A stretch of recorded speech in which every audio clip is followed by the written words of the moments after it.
அனைவருக்கும் வணக்கம். தமிழ்நாட்டில் இன்றைக்கி பரபரப்பாக இருக்கக்கூடிய பிரச்சனையில் மிக முக்கியமான பிரச்சனை 100 கோடி ரூபா மதிப்புள்ள சொத்தை ஆட்டையை போட நினைத்த விவகாரம். அதாவது மோசடியில் பல வகை உண்டு. தனி நபர்கிட்ட ஆட்டையை போடுறது, அரசாங்க சொத்தை ஆட்டையை போடுறது, அதான் அந்த கமிஷன், பார்ட்டி ஃபண்டு, இந்த மாதிரி தனி நிறுவனத்தில் ஆட்டையை போடுறது, இல்லை புறம்போக்கு இடத்த ஆட்டையை போடுறது, இல்லை ஊருக்கு ஒதுக்குப்புறமாக யார் என்ன கேள்வி கேட்பாரே இல்லாத கோயில் நிலங்களை ஆட்டை போட நினைப்பது ஒரு ரகம். ஆனால் இப்போ நடந்திருக்க விவகாரம் பார்த்தீங்கன்னா, உலக அளவில் பிரசித்தி பெற்ற முருகன் திருத்தலம் பழனி தண்டாயுதபாணி சுவாமி திருக்கோயில். இந்த கோயிலில் ஒரு காலகட்டத்தில் திருப்பதியை விட அதிக வருவாய் தரக்கூடிய கோயிலாக இருந்துச்சு. இன்றைக்கும் உலகத்திலேருந்து எங்கெங்கேருந்தோ பக்தர்கள் வர்றாங்க, வழிபடுறாங்க. இந்த கோயிலின் அடிவாரத்தில் கிட்டத்தட்ட 300 மீட்டர் தூரத்தில் இருக்கக்கூடிய ஒரு இடத்த 100 கோடி ரூபா மதிப்புள்ள ஒரு சொத்தை ஆட்டையை போடணும் அப்படின்னு ஒரு கூட்டம் கிளம்புது. அப்படின்னா இந்த கூட்டம் உலகமே தெரியாத ஏனோ தானோன்னு தெரியக்கூடிய ஒரு கூட்டம் இல்லை. இந்த கூட்டத்துக்கு பின்னாடி பெரிய பவர் சென்டர் இருந்தே ஆகணும். யாரோடைய தூண்டுதலில் இத்தகைய செயல் நடந்தது அப்படின்ற கேள்வி வருது. இதில் இப்போ பெரும்பாலும் எல்லாருமே சொல்லுவாங்கல்ல, ஏங்க வாங்கினவன் தானே குற்றவாளி அப்படின்னு. சரி, வாங்கினது யார் அப்படின்னு பார்த்தா வெள்ளச்சாமி சேதுபதி அப்படின்னு 2 பேரை சொல்கிறாங்க. சரி, இந்த 2 பேருடைய பேக்ரவுண்ட் என்ன? பெரிய பிஸ்னஸ் மேனா, பொலிட்டிஷியனா அப்படின்னு பார்த்தா சாதாரண விவசாயிகள் தான் இருவருமே. இவங்கனால ஒரு 20 லட்சம் மதிப்புள்ள சொத்தை கூட வாங்க முடியாது. அப்படி இருக்கிற பட்சத்தில் 2 கோடி ரூபா கொடுத்து இவங்க எப்படி இந்த 100 கோடி ரூபா மதிப்பு சொத்தை வாங்குவாங்க? அப்போது இவங்களும் பகடைக்காயாக பயன்படுத்தப்பட்டவர்கள் மட்டும்தான். இவங்களுக்கு பின்னாடி யாரோ ஒருத்தர் இருக்காங்க அப்படின்ற சந்தேகம் எழுது. சரி, இப்போ பொதுவாக நம்ம தாவேகா அரசு பொறுப்பேற்றதுக்கு பின்னால் நாட்டில் சட்ட ஒழுங்கு பிரச்சனையெல்லாம் இப்படி இருக்கே அப்படின்னு ஒரு கேள்வி கேட்கும்போது அவங்க வழக்கமாக சொல்கிற விளக்கம் என்ன? இது எல்லாமே பார்த்தீங்கன்னா திராவிட மாடல் ஆட்சி விட்டுட்டு போனதன் நீட்சி தான். ஏன்னா அவங்க விதைச்சதை இப்போ நாங்கள் அறுவடை பண்ணுற மாதிரி இருக்குது, இந்த கலாச்சாரத்தை உருவாக்குனதே அவங்க தானே அப்படின்னு ஒரு வார்த்தையில் சொல்லிடுறாங்க. ஆனால் இந்த விவகாரத்தையே நம்ம அப்படியே எடுத்துக்க முடியுமா அப்படின்னா நிச்சயமாக அப்படி எடுத்துக்க முடியாது. காரணம் என்னன்னு பார்த்தீங்கன்னா, இந்த எக்ஸிக்யூஷன் தனி 2 நபர் இன்னும் 2 நபர் தனிப்பட்ட முறையில் அவங்க வீட்டுக்குள்ளே வித்துக்கலை, இல்லை ஆக்கிரமிப்பு பண்ணலை. இது ப்ராப்பர் டாக்குமெண்டேஷன் நடந்திருக்கு. ரெஜிஸ்ட்ரேஷனும் முடிஞ்சிருச்சு. முடிஞ்ச ரெஜிஸ்ட்ரேஷனை இன்னைக்கு நீதிமன்றம் தலையிட்டு முறியடிச்சிருக்காங்க. இந்த பத்திரப்பதிவு செல்லாது அப்படின்னு சொல்லிட்டு சிபிசிஐடியிடம் இந்த வழக்கை ஒப்படைச்சிருக்காங்க. இதில் பெருமை கொள்வதற்கு தாவேகா அரசுக்கு எந்த தார்மீக பொறுப்பும் இல்லை. ஏன் அப்படின்னா அவங்களுடைய ஆட்சியில் அவங்களுடைய அதிகாரிகள் தான் இந்த காரியத்தை பண்ணியிருக்காங்க. அப்படின்னா இது நிச்சயமாக இந்த முறைகேடில், இந்த பிரச்சனையில் முதல் தார்மீக பொறுப்பேற்க வேண்டியது தாவேகா அரசு தான். அவங்க தெரிஞ்சு செஞ்சாங்க அப்படின்ற குற்றச்சாட்டை நம்ம இங்கே சொல்ல வரல. ஆனால் இதுக்கு அவங்க தான் பொறுப்பேற்றுக்கணும். பொதுவாக ஒரு முறைகேடு நடந்தது அப்படின்னா அந்த முறைகேடுக்கு முன்னாலும் பின்னாலும் என்னென்ன சம்பவம் நடந்தது, இதில் சம்மந்தப்பட்ட விதம், அந்த பேட்டர்ன் எப்படி இருக்குது அப்படின்னு பார்த்துட்டு தானே நம்ம ஒரு முடிவுக்கு வருவோம்.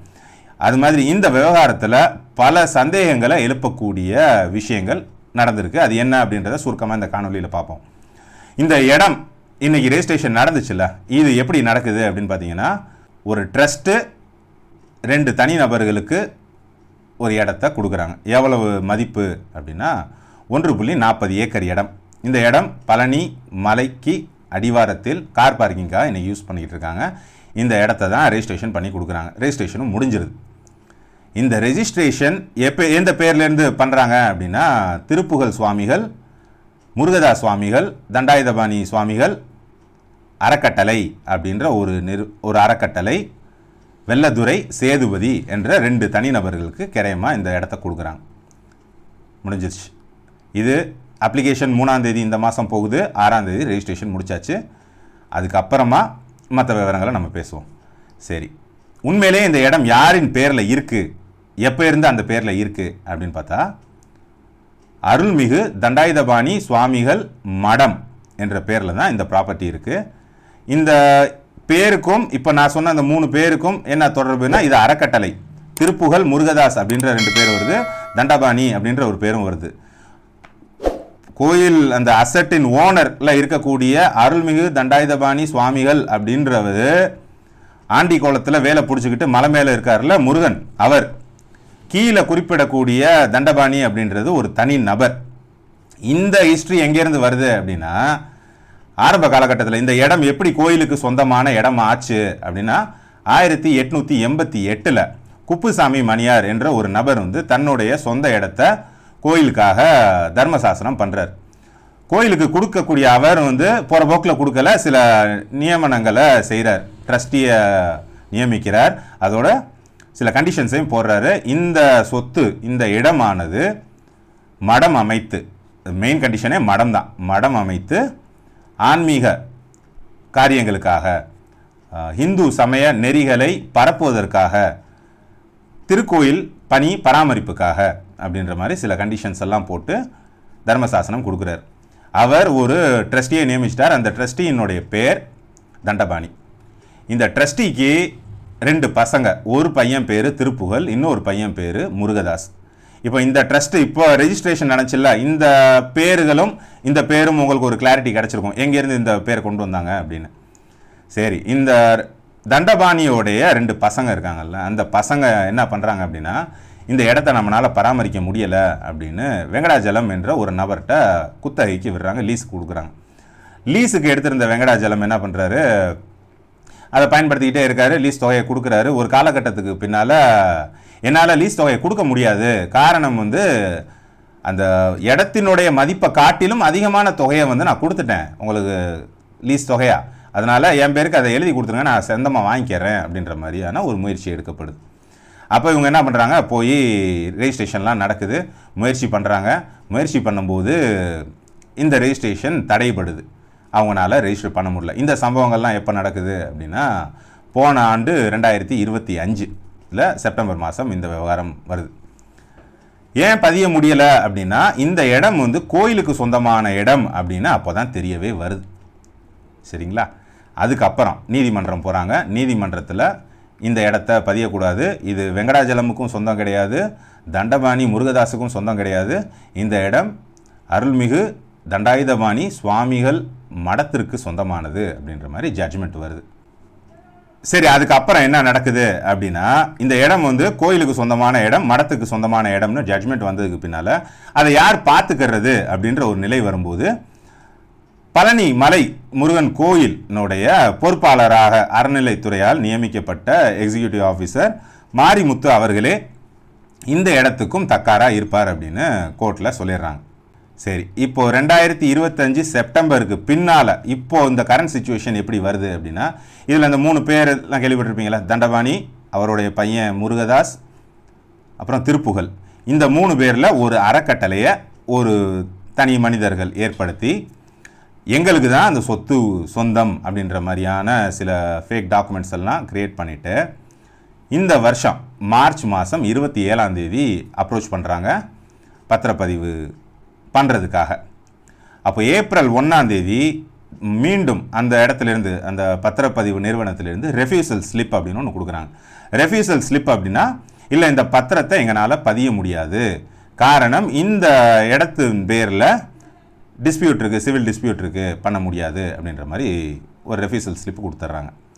இந்த ரெஃப்யூசல் ஸ்லிப்பை வாங்கின வெள்ளத்துறையும் சேதுபதியும் சிங்கிள் ஜட்ஜி பெஞ்சுக்கு போய் பாதி டாக்குமெண்ட்டை கொடுத்து பாதி விஷயங்களை மறைச்சு அந்த ஜட்ஜை வந்து இவங்க தரப்பில் நியாயம் இருப்பது போல் ஒரு சூழலை ஏற்படுத்தி, எங்கள் தரப்பில் எல்லா டாக்குமெண்ட்ஸுமே கரெக்டாக இருக்குது, 2 சிவில் டிஸ்பியூட் இருக்கிறதுக்காக இந்த ரெஜிஸ்ட்ரேஷனை பண்ண மாட்டேங்கிறாங்க, அந்த 2 சிவில் டிஸ்பியூட்டுமே வந்து பார்த்திங்கன்னா டிஸ்மிஸ் ஆயிடுச்சு, அதனால் எங்களுக்கு ரெஜிஸ்ட்ரேஷன் பண்ணுறதுக்கு ஆர்டர் கொடுங்க அப்படின்னு கோர்ட்டை நாடுறாங்க. கோர்ட் என்ன பண்ணுது, இஃப் அப்படின்ற ஒரு கண்டிஷனோட இவர்களிடம் இருக்கக்கூடிய ஆவணங்கள் சரியாக இருக்கும் பட்சத்தில் பத்திரப்பதிவு நீங்கள் செஞ்சு கொடுங்க 1 வாரத்தில் அப்படின்னு ஒரு ஆர்டரை பாஸ் பண்ணிடுறாங்க. அந்த ஆர்டரை எடுத்துக்கிட்டு இந்த மாதம் 3 ரெஜிஸ்ட்ரேஷன் ஆஃபீஸ்க்கு இதே கூட்டம் வருது. ரெஜிஸ்ட்ரேஷன் பண்ணிடுறாங்க, அப்ளிகேஷன் கொடுக்குறாங்க. அப்ளிகேஷன் கொடுத்ததுக்கு பின்னால் பார்த்தீங்கன்னா ஜூன் 6 ஃபைனல் டிராஃப்ட் ஆகுது, அதுக்கு சீரியல் நம்பர் அலோகேட் பண்ணுறாங்க. இது ஒரு பேட்டர்ன் வந்துச்சா? சரி, இப்போது சந்தேகங்கள் எழுப்பக்கூடிய அந்த முடிச்சுக்களுக்கு வருவோம். ஏன் ஆளும் கட்சியை நம்ம இந்த விவகாரத்தில் எல்லாருமே குறை சொல்லிக்கிட்டு இருக்காங்க அப்படின்ற போர்ஷனுக்கு வருவோம். இது பெரும்பாலும் மற்ற ஊடகங்களில் பெருசாக விவாதிக்கப்படுறது இல்லை. கொஞ்சம் கவனமாக பாருங்கள். இந்த இடத்துக்கு யார் பொறுப்பாளர்? இப்போதைக்கு இந்த இடத்துக்கு பொறுப்பாளராக இருக்கக்கூடியது அறநிலைத்துறை சார்பாக திருக்கோயில், அதாவது பழனி மலை கோயிலுக்கு இணை ஆணையராக இருக்கக்கூடிய எஸ் மாரிமுத்து என்ற ஒரு அதிகாரி. அவர் தான் இந்த சம்பந்தப்பட்ட விவகாரத்துக்குரிய இடத்துக்கு பொறுப்பாளர் தக்கர். அவர் தான் இதுக்கு சைனிங் அத்தாரிட்டி. இவர் என்ன பண்ணுறாரு, 2ஆம் தேதி ஒரு நோட் ஒன்று போடுறார். என்ன நோட் போடுறாரு அப்படின்னா, ஒரு லெட்டர் எழுதுறார். இந்த இடம், அதாவது 1.40 ஏக்கர் இடம் வந்து திருக்கோயிலுக்கு மடத்துக்கு சொந்தமான இடம். இது மேலே பல வழக்குகள் நடந்து இது ஜட்ஜ்மெண்ட் ஆகிருக்கு. இதை எந்த சூழ்நிலையிலையும் யாருக்காகவும் ரெஜிஸ்ட்ரேஷன் பண்ணக்கூடாது அப்படின்ற ஒரு லெட்டரை வந்து 2ஆம் தேதி எழுதுறார். 2ஆம் தேதி எழுதி முடிச்சிட்டாரு. அவர் டிபார்ட்மெண்ட்டுக்கும் எழுதியிருக்காரு, இந்த சப் ரெஜிஸ்ட்ரேஷன் ஆஃபீஸுக்கும் எழுதியிருக்காரு. எழுதின அவர் அடுத்து அங்கே அந்த பொறுப்பில் இல்லை. ஏன் அவர் அந்த பொறுப்பில் இல்லை? ஒருவேளை தலைமறைவாயிட்டாரா, ஏதாவது நடவடிக்கை எடுத்துட்டாங்களா அப்படின்னு பார்த்தா, அவருக்கு ப்ரொமோஷன் கொடுத்துட்டாங்க.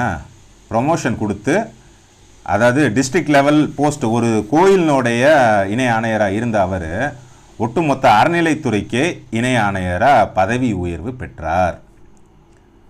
இது முதல் சஸ்பீஷியஸ் ஆக்டிவிட்டி.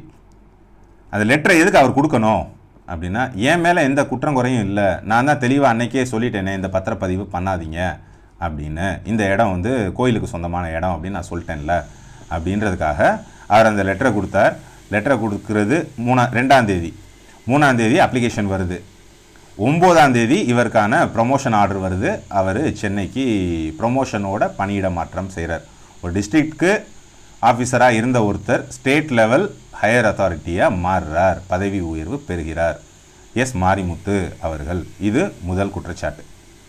அடுத்ததா, சரி, வழக்கமாக அங்கே இருக்கக்கூடிய சப் ரெஜிஸ்டர் இருப்பார்ல, அவர் தான் இந்த ரெஜிஸ்ட்ரேஷனையும் பண்ணாரா அப்படின்னா, அவர் இந்த ரெஜிஸ்ட்ரேஷனை பண்ணலை. அவருக்கு ஒரு அழைப்பு வந்ததாகவும், நாளைக்கு ஒரு முக்கியமான பத்திரப்பதிவு இருக்குது, அதனால் நீங்கள் லீவில் இருந்துக்குங்க, இதை நாங்கள் ரெஜிஸ்ட்ரேஷன் பண்ணிக்கிறோம், அதுக்கப்புறம் நீங்கள் ஜாயின் பண்ணிக்கங்க அப்படின்னு அவருக்கு ஃபோர்ஸ்ஃபுல்லாக விடுப்பு கொடுக்கப்பட்டதாக ஒரு குற்றச்சாட்டு. இதை பண்ணது யார் அப்படின்னா, இவருடைய ரிப்போர்ட்டிங் ஆஃபீஸர் யார் அப்படின்னா, டிஸ்ட்ரிக்ட் ரெஜிஸ்ட்ரார் சசிகலா என்பவர் இவருடைய பாஸ். அவங்க வந்து ஃபோன் பண்ணி இந்த மாதிரி நீங்கள் லீவ் எடுத்துக்கங்க அப்படின்னு சொல்கிறாங்க அப்படின்ற மாதிரியான ஒரு செய்திகள் இப்போ கசிய தொடங்குது. அப்போ வழக்கமாக அங்கே பத்திரப்பதிஞ்சு கொடுக்கக்கூடிய சப் ரெஜிஸ்ட்ரார் அன்னைக்கு விடுப்பில் இருக்கார். சரி, ஒரு சப் ரெஜிஸ்ட்ரார் விடுப்பில் இருக்கார் அப்படின்னா, ஒரு முக்கியமான வேலைகள்லாம் இருக்குன்னா பொதுவாக என்ன பண்ணுவாங்க, அந்த பகுதியில் சரௌண்டிங்கில் இருக்கக்கூடிய மற்ற ஆஃபீஸர்ஸை வரவழைத்து ரெஜிஸ்ட்ரேஷன் பண்ணுறதா வழக்கம் அப்படின்னு சொல்கிறாங்க. ஆனால் இந்த விவகாரத்தில் பழனி எங்கே இருக்குது, கொடைக்கானல் எங்கே இருக்குது? கொடைக்கானலில் இருக்கக்கூடிய ஒரு சப் ரெஜிஸ்டர், அவர் தான் ஜஸ்டின் மணிகண்டன். இன்றைக்கி அவர் மேலே தான் எஃப்ஐஆர் என்கொயரி போயிட்டுருக்கு. அவரை இங்கே வர வச்சுருக்காங்க. அவர் வந்தார், அந்த ரெஜிஸ்ட்ரேஷனை முடிச்சு கொடுத்தார், அவர் போயிட்டார். வந்தவர் என்னைக்கு வர்றாரு, 6ஆம் தேதி வர்றாரு. 6ஆம் தேதி கையெழுத்த போட்டார், அவர் போயிட்டார். அவர் மீது எஃப்ஐஆர் போட்டு அவரை கைது பண்ணாங்க. அவர் இன்றைக்கி பெயிலில் இருக்கார், கண்டிஷன் பெயிலில் இருக்கார். அவர் என்ன காரணம் சொல்கிறாரு அப்படின்னா, எனக்கு இதை பற்றி எதுவுமே தெரியாது, என் மேலே எதுக்கு நீங்கள் வழக்கு தொடர்ந்தீங்க, நான் வந்து கையெழுத்து மட்டும்தான் போட்டேன், எனக்கு இன்டர்னலாக பல ப்ரெஷர் கொடுக்கப்பட்டது, அந்த ப்ரெஷரின் காரணமாக நான் இதை செஞ்சேன் அப்படின்ட்டு அவர் பெயிலில் இருக்கார் இன்னைக்கு. சரி, இதுக்கு அடுத்து இந்த எக்ஸிக்யூஷன் எப்படி நடந்தது? இந்த இடம் வில்லங்கத்தில் இருக்குது அப்படின்னு சொல்கிறாங்க. வில்லங்கத்தில் இருக்கக்கூடிய இடத்த ரெஜிஸ்ட்ரேஷன் பண்ணுறது வழக்கமாக அங்கே இருக்கக்கூடிய அதிகாரியை வச்சு பண்ணாமல், ஏன்னா இதனுடைய சீரியஸ்னஸ் அவருக்கு தெரிஞ்சிருக்கலாம், அவர் இதை மறுத்திருக்கலாம். சரி, சில கரெக்டான ஆஃபீஸர்ஸ் ஒரு சில போஸ்ட்டில் இருப்பாங்க, அவங்க வந்து இந்த மாதிரி முறைகேடுகளுக்கெல்லாம் ஒத்து வர மாட்டாங்க. எனக்கு தெரியாது, நான் தலையிடலை, என்னமோ பண்ணிக்கங்க, என்னை ஆளை விடுங்க, என்னால் இதை பண்ண முடியாதுன்னு ஒதுங்குற பட்சத்தில் ஊழல் அரசியல்வாதிகள், ஊழல் அதிகாரிகளை வச்சு இது போன்ற காரியங்களை செய்வது வழக்கம். அந்த மாதிரி ஒரு நிகழ்வாக இது நடந்திருக்கலாம். இது முடிஞ்சா அடுத்ததா, சரி, இந்த துறை இப்போ இதில் பிரச்சனைக்குரிய துறையாக நம்ம அறநிலைத்துறையை பார்க்கணுமா இல்லை பத்திரப்பதிவு துறையை பார்க்கணுமா? ரெண்டும் வெவ்வேறு துறை இல்லை. இதில் அமைச்சர் வந்து ரமேஷ் அவர்களை கேள்வி கேட்குறாங்க, சிலர் வந்து பத்திரப்பதிவு துறை அமைச்சர் லோகேஷ் அவர்களையும் கேள்வி கேட்குறாங்க. இது வெவ்வேறு டிபார்ட்மெண்ட் எப்படி ஒரு குற்றத்தில் ஈடுபட்டிருக்க முடியும்? அப்போது இதை லிங்க் பண்ணக்கூடிய ஒரு புள்ளியாக ஏதாவது இருந்திருக்கணுமே, அப்படி எதுவும் இல்லையா அப்படின்ற ஒரு கேள்வி வரும்போது, இந்த புள்ளி எங்கே கொண்டு போகிறாங்க அப்படின்னா, செக்ரட்டரிஸ் இருப்பாங்கல்ல ஒவ்வொரு துறைக்கும், மினிஸ்டருக்கு நெக்ஸ்ட் லெவலில் அந்த டிபார்ட்மெண்ட்டில் இருக்கக்கூடியது யார் அப்படின்னு பார்த்தீங்கன்னா செயலாளர்கள், செக்ரட்டரிஸ், ஐஏஎஸ் ஆஃபீஸர்ஸ் தான் இருப்பாங்க. இந்த ஐஏஎஸ் ஆஃபீஸர்ஸ் தான் பெரும்பாலும் எல்லா முடிவுகளையும் எடுப்பாங்க. மினிஸ்டர் வந்து அதுக்கு ஒப்புதல் கொடுப்பார். இன்ஃபேக்ட் டேட்டா ரெடி பண்ணுறதுலேருந்தும் டாக்குமெண்ட் ரெடி பண்ணுறதுலேருந்தும் என்னென்ன பிரச்சனை எப்படி கையாளணும், பிளான்ஸ் முதற்கொண்டு ஐஏஎஸ் ஆஃபீஸர்ஸ் தான் போடுவாங்க. மினிஸ்டருங்கிறது அதுக்கு அப்ரூவல் கொடுப்பார். அவர் வந்து கையெழுத்து போடுவார், இதை பர்மிஷன் கொடுப்பார் அப்படின்ற மாதிரி எடுத்துக்கலாம். அப்போது இந்த இந்த 2 டிபார்ட்மெண்ட்டுக்கும் ஏதாவது ஒரு புள்ளி இணையுதா அப்படின்னு பார்த்தா, சரி பத்திரப்பதிவு துறைக்கு யார் செக்ரட்டரியாக இருக்கா அப்படின்னு பார்த்தா குமரகுரு பரன் ஐஏஎஸ் அப்படின்ற ஒரு நபர் வந்து பத்திரப்பதிவு துறைக்கு செக்ரட்டரியாக இருக்கார். சரி, அப்போ அறநிலைத்துறைக்கு செக்ரட்டரி யார் அப்படின்னு தேடினோம்னா அங்கேயும் பார்த்தா குமரகுரு பரன் ஐஏஎஸ் அப்படின்னு இருக்காரு. சரி 2 பேர் இருக்காங்களா அப்படின்னா இல்லைங்க, குமரகுரு பரன் ஐஏஎஸ் அப்படின்றது 2 நபர்களில் ஒரே நபர் தான். அப்போது இங்கே ஒரு குமரகுரு பரன், அங்கே ஒரு குமரகுரு பரன் இல்லை, 2ம் ஒரே குமரகுரு பரன் தான். இந்த ஒரு புள்ளி கிடச்சிருச்சா? சரி, அப்போது எக்ஸிக்யூஷன் லெவலில் மினிஸ்டர்ஸை விடுங்க, மினிஸ்டர்ஸ்க்கு அடுத்து இருக்கக்கூடிய ஐஏஎஸ் ஆஃபீஸர்ஸ். இந்த ஐஏஎஸ் ஆஃபீஸர் தான் பத்திரப்பதிவு துறைக்கும் பாஸ், அறநிலைத்துறைக்கும் பாஸ். இதில் 2 விஷயம் நடக்குது. இந்த இடத்த பற்றி முழுமையாக தெரிந்தவர் யார் அப்படின்னா மாரிமுத்து என்ற ஒரு நபர். இந்த மாரிமுத்து நபர் தான் இந்த இடத்தின் பொறுப்பாளர். அவருக்கு டாப் டு பாட்டம் ஹிஸ்ட்ரி எல்லாமே தெரியும்ல. அடுத்ததாக ரெஜிஸ்ட்ரேஷன் பண்ணக்கூடிய அந்த டிஸ்ட்ரிக்ட் ரெஜிஸ்ட்ராருக்கு இதனுடைய சீரியஸ்னஸும் தெரியும். இந்த டிஸ்ட்ரிக்ட் ரெஜிஸ்ட்ரார் சசிகலா அப்படின்றவங்க தான் ஜஸ்டின் மணிகண்டனை கொடைக்கானலிருந்து இங்கே வர வைத்த அதிகாரி. இப்படிப்பட்ட துணிகர முடிவை டிஸ்ட்ரிக்ட் ரெஜிஸ்ட்ரார் மட்டும் எடுத்திருக்க முடியுமா, இல்லை இது ஹையர் லெவல் வரைக்கும் இதுக்கான ஒப்புதல் பெறப்பட்டிருக்குமா அப்படின்ற ஒரு கேள்வி இங்கே எழுதா? சரி, யாருக்கு இந்த மேட்டர் எல்லாம் தெரியுமோ அவர் மீது ஏதாவது நடவடிக்கை பாய்ந்ததா அப்படின்ற ஒரு குற்றம் வரும்போது அவர் மீது நடவடிக்கையெல்லாம் பாயலப்பா, அவருக்கு வந்து ப்ரொமோஷன் கிடச்சிருக்கு, டிஸ்ட்ரிக்ட் லெவலில் இருந்தவர் வந்து இப்போ ஸ்டேட் லெவல் ஆஃபீஸராக மாறிட்டார் அப்படின்ற ஒரு விஷயம் வருது. 6ஆம் தேதி இந்த ரெஜிஸ்ட்ரேஷன் முடியுது, 9ஆம் தேதி அவருக்கு ப்ரொமோஷன் கிடைக்கிது. அப்போ இந்த ப்ரொமோஷன் ஏதாவது ஒரு செயலை யாருக்காவது ஃபேவராக பண்ணி கொடுத்ததுக்கான ஒரு கிஃப்டா அப்படின்ற ஒரு கேள்வி இந்த இடத்துல எழுதலை. இன்னொன்று, வெவ்வேறு துறைங்க, இது 2ஐயும் எப்படி நீங்கள் மிங்கிள் பண்ணுவீங்க அப்படிங்கும்போது குமரகுரு பரன் ஐஏஎஸ் என்ற நபர் இப்போ கேள்விக்குள்ளாரார். இந்த அதிகாரியின் ஒப்புதலோ அசைவோ இல்லாமல் இத்தகைய பெரிய மோசடி நடந்திருக்குமா அப்படின்ற ஒரு கேள்வி வருது. சரி, இதில் இன்னொரு விவாதம் என்னென்னா, ஒரு ஐஏஎஸ் ஆஃபீஸர் தப்பு பண்ணியிருந்தா அதுக்கு எப்படி நம்ம அமைச்சர்களை குறை சொல்ல முடியும் அப்படின்னா, உங்கள் கவர்னன்ஸில் உங்களுக்கு கீழே இருக்கிறவர் உங்கள் பேரை சொல்லி அவர் பண்ணாலும் சரி, அவராக தவறான காரியங்களை பண்ணாலும் சரி, இதுக்கு தார்மீக பொறுப்பேற்க வேண்டியது அவருடைய ரிப்போர்ட்டிங் பாஸ் மினிஸ்டர்ஸ் தான் அப்படின்ற முறையில் நம்ம இதை சொல்லலாம். சரி, இப்போ சிபிசிஐடி வந்து என்கொயரியை விரிவடைய வச்சுருக்காங்க. திருநெல்வேலியில் இருக்கக்கூடிய ரியல் எஸ்டேட் புரோக்கர் மாதிரி பார்த்தீங்கன்னா திமுகவுடைய வார்டு செயலாளர் லக்ஷ்மணன் என்பவர் சாட்சி கையெழுத்து போட்டிருக்காரு இந்த சேல் டீடுக்கு. அதனால் அவர் மீதும் என்கொயரி போயிட்டுருக்கு, விசாரணை வலயத்துக்குள்ளே இருக்கார் அப்படின்னு சொல்கிறாங்க. சரி, இதெல்லாமே நடந்த விஷயம். இப்போது அந்த லக்ஷ்மணன் அப்படின்றவர் சாட்சி கையெழுத்து போட்டவர், சாட்சி கையெழுத்து போட்டவரை விசாரிக்கிறீங்க, மோசடி பண்ணவரை விசாரிக்க மாட்டீங்களா அப்படின்றது டிஎம்கேனுடைய வாதம். இன்னொன்று, டிவிகே தரப்பில் இதை எப்படி டிஃபெண்ட் பண்ணுறாங்க, மார்ச் 27ஆம் தேதியிலேருந்து முறியடிச்சுக்கிட்டு இருக்காங்கல்ல இந்த முயற்சியை. எங்கள் மாரிமுத்து அவர்களை நீங்கள் குறை சொல்கிறீங்க, அவர் தான் 2ஆம் தேதியே லெட்டர் கொடுத்துட்டார்ல. அவர் ஏன் 2ஆம் தேதியே லெட்டர் கொடுத்தாரு? அவர் 2ஆம் தேதியே லெட்டர் கொடுத்தது தான் எல்லாருக்கும் சந்தேகத்தை ஏற்படுத்துது. ஏன் அப்படின்னா, எப்பா நான் லெட்டர் கொடுத்துட்டேன், என் மேலே தப்பே இல்லைன்ற கிளைமை இன்றைக்கி வைக்கிறாங்கல்ல, இந்த கிளைமை வைக்கணும் அப்படின்றதுக்காக தானே அவங்க கொடுத்துருக்காங்க. இப்போ அவங்களுக்கு தெரிஞ்சதானே அது நடந்திருக்கு அப்படின்னு ஏன் பேச மாட்டாங்க? நீங்கள் கேஷுவலாக அந்த நோட்டிஃபிகேஷனை கொடுக்காம வந்தீங்கன்னா, எப்போ நான் இருந்த வரைக்கும் இது எல்லாமே நான் கிளியர் பண்ணிட்டு வந்துட்டேன், இதுக்கு முன்னாடி நான் லெட்டர் அனுப்பியிருக்கேன், அது வந்து மார்ச் மாதம் அனுப்பியிருக்கேன், இப்போ கரெக்டாக சம்பவம் நடக்கிறதுக்கு மொதல் நாள் இந்த விஷயம் ஏற்படுது அப்படின்னா சந்தேகம் எல்லாருக்கும் வரதான் செய்யும். சரி, இப்போது வழக்கு பதிவு செய்யப்பட்டு எஃப்ஐஆரில் பேர் சேர்க்கப்பட்ட வெள்ளதுரை, சேதுபதி இவங்களுடைய பேக்ரவுண்ட் அலசுவோம் அப்படின்னு போனாங்கன்னா அவங்கனால வந்து ஒரு 20 லட்ச ரூபா மதிப்புள்ள சொத்தை கூட வாங்க முடியாது. அதுதான் அவங்களுடைய ஃபிசிக்கல் பொசிஷன் அப்படின்ற செய்தி வருது. 20 லட்ச ரூபாய்க்கு மதிப்புள்ள சொத்தை கூட வாங்க முடியாதவங்க எப்படி 2 கோடி ரூபா கொடுத்து இந்த இடத்த வாங்கினாங்க? அப்போ உண்மையிலே அவங்க 2 கோடி ரூபா கொடுத்தாங்களா, இல்லை 2 கோடி கொடுத்த மாதிரி கையெழுத்து போட்டு அவங்க ஏதோ செலவுக்கு கமிஷன்ஸ். இந்த இன்றைக்கெல்லாம் பேங்க் அக்கௌண்ட்டே வாடகைக்கு விடக்கூடிய கல்ச்சர் ஆயிடுச்சுல்ல. டாக்குமெண்ட்டு தான் என் பேரில் இருக்கும், மற்றெல்லாம் அவங்க பண்ணுவாங்க. பினாமி கல்ச்சர். எப்போ நீ கையெழுத்து மட்டும் போட உனக்கு ஒரு 5 லட்ச ரூபா தரேன், இல்லை 10 லட்ச ரூபா தரேன் அப்படின்ற ஆஃபரில் அவங்க 2 பேரையும் பலிகடா வாக்குனாங்களா அப்படின்றது. ஒருவேளை இந்த ப்ராசஸ் வந்து தடைபடாமல் அவங்க நினச்ச மாதிரியே நடந்துருந்துச்சுன்னா அடுத்து என்ன நடக்கும்? இந்த வெள்ளதுரை சேதுபதி அப்படின்றவங்க வந்து பினாமி தான். இவங்க வந்து இன்னொரு நபருக்கு அந்த இடத்த எழுதி கொடுத்துருவாங்க, வெறும் கையெழுத்து மட்டும் தான் போடுவாங்க. இவங்க வந்து இப்போ கையெழுத்து போட்டதுக்கு ஒரு தொகையும் அன்னைக்கு கையெழுத்து போடுறதுக்கு ஒரு தொகையும் வாங்குவாங்க. இந்த இடத்துல இருந்து யாருக்காக இந்த மோசடி நடைபெற்றதோ அவர்கள் இதை அபகரித்துருவாங்க. இவ்வளோதான் இந்த பேட்டர்ன். இப்போ இதில் ஏன் வந்து பவர் சென்டர் இருந்தே ஆகணும் அப்படின்னு நம்ம சொல்கிறோன்னா, இப்போ ஒருவேளை இந்த யார் பேரில் இந்த இடம் பதியப்பட்டதோ அவங்க பிக் ஷாட்ஸாக இருந்திருந்தாங்க அப்படின்னா கண்டிப்பாக இந்த கேள்வி வேறு எங்கேயுமே போகாது. இந்த நபர்கள் இந்த வெள்ளதுரையும் சேதுபதியும் சேர்ந்து அவர்கள் அனுபவிக்கணும் அப்படின்றதுக்காக மோசடி பண்ணிட்டாங்க நம்ம எடுத்துக்கலாம். அவங்க இதுக்கு வர்த்தே இல்லை அப்படின்றதான இன்றைக்கி வரக்கூடிய செய்திகள். அப்போ இந்த ட்ரஸ்ட்டுன்னு ஏற்படுத்தினது யார், இதுக்கு பின்னாடி யாரெல்லாம் ஒர்க் பண்ணால் இது எப்படி செஞ்சாங்க, இது ஒரு பேட்டர்னில் போதா? இது வந்து டிஎம்கே பீரியட்லேயே அவங்க முயற்சி பண்ணாங்க, இதில் மாற்றுக்கிறது யாருக்குமே கிடையாது. ஆனால் எக்ஸிக்யூஷன் பூரா இன்றைக்கி டிவிகே கவர்மெண்ட்டில் இருக்கக்கூடிய ஐஏஎஸ் ஆஃபீஸர்லேருந்து, அறநிலையத்துறையில் இருக்கக்கூடிய ஆஃபீஸர்லேருந்து, சப் ரெஜிஸ்டர் துறையில் இருக்கக்கூடிய ஆஃபீஸர், இவங்க தானே இது எல்லாமே எக்ஸிக்யூட் பண்ணியிருக்காங்க.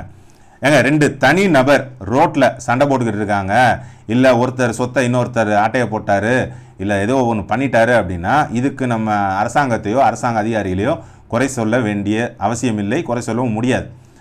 எங்கேயோ நடக்கிற அவங்க என்ன பண்ணுவாங்கன்னு. இந்த எக்ஸிக்யூஷன் முழுக்க நடந்தது உங்கள் டிபார்ட்மெண்ட்டில் தான். இது எங்கே போகுது? இப்போ இவருக்கு ப்ரொமோஷன், மாரிமுத்து அவர்களுக்கு ப்ரொமோஷன் ஸ்டேட் லெவல் இன்வால்மெண்ட் இல்லாமல் கொடுக்க முடியுமா? அங்கே ஒரு புள்ளி இருக்கா? 2 டிபார்ட்மெண்ட்டுக்கும் செக்ரட்டரியாக ஒரே நபர் இருக்கார். அந்த நபருக்கு இது தெரிய வந்து அவரேல முன்னாடி நடவடிக்கை எடுத்திருக்கணும். இப்போ வரைக்கும் அவர் எதுவும் வாய திறக்கலையே. அப்போது இதில் வந்து டிவிகே கவர்மெண்ட்டுக்கு களங்கம் ஏற்படுத்தணும்னு இவங்கெல்லாம் உள்ள ஆளுகளாக வேலை பார்த்தாங்களா, இல்லை இதெல்லாம் கண்டுபிடிக்கவா போகிறாங்க அப்படின்னு நினச்சி பண்ணாங்களா அப்படின்றது தெரியாது. இந்த விசாரணை போய்கிட்டே இருக்குது. இது வெறும் கண் துடைப்பா அப்படின்னும் நமக்கு தெரியலை. இந்த வழக்கை சிபிசிஐடி இன்னைக்கு விசாரிச்சுக்கிட்டு இருக்காங்க. இது எப்படி அவங்க கொண்டு போவாங்க அப்படின்றது நமக்கு தெரியலை, பொறுத்திருந்து பார்ப்போம். ஆனால் சிபிசிஐடி விசாரிப்பதை விட சிபிஐயிடம் இந்த வழக்கை கொடுத்தால் உண்மை வெளிவரும் அப்படின்னும் சில தரப்பில் கோரிக்கை வருது. இதுக்கு முன்னாடி சிபிஐ கையில் எடுத்த வழக்கே இன்னும் விட தெரியாமல் இருக்குது. இந்த வழக்கையும் அவங்கள்ட்ட கொடுத்து அதுவும் விட தெரியாமல் போகுமா? இல்லை சூட்டோட சூட்டாக விசாரித்து நாங்கள் செய்வது தூய ஆட்சி தான், எங்கள் மேலே எந்த தவறும் இல்லை, எங்கள் அமைச்சர்கள் தூய தூதர்கள் தான் அப்படின்னு டிவிகேவின் அரசு நிரூபிக்குமா? என்னதான் நடக்குது அப்படின்றத பொறுத்திருந்து பார்ப்போம். மக்கள் நீங்கள் என்ன நினைக்கிறீங்க அப்படின்ற உங்களுடைய கருத்துக்களை கமெண்ட்டாக பதிவு பண்ணுங்கள். இந்த காணொலி பிடிச்சிருந்தா லைக் பண்ணுங்கள், உங்கள் ஃப்ரெண்ட்ஸ் ஃபேமிலி மெம்பர்ஸுக்கு ஷேர் பண்ணுங்கள். இன்னும் நீங்கள் சப்ஸ்கிரைப் பண்ணலைன்னா சப்ஸ்கிரைப் பண்ணுங்கள், தொடர்ந்து ஆதரவு கொடுங்க. மீண்டும் ஒரு நல்ல காணொலியில் உங்கள் அனைவரையும் சந்திக்கிறேன். நன்றி, வணக்கம்.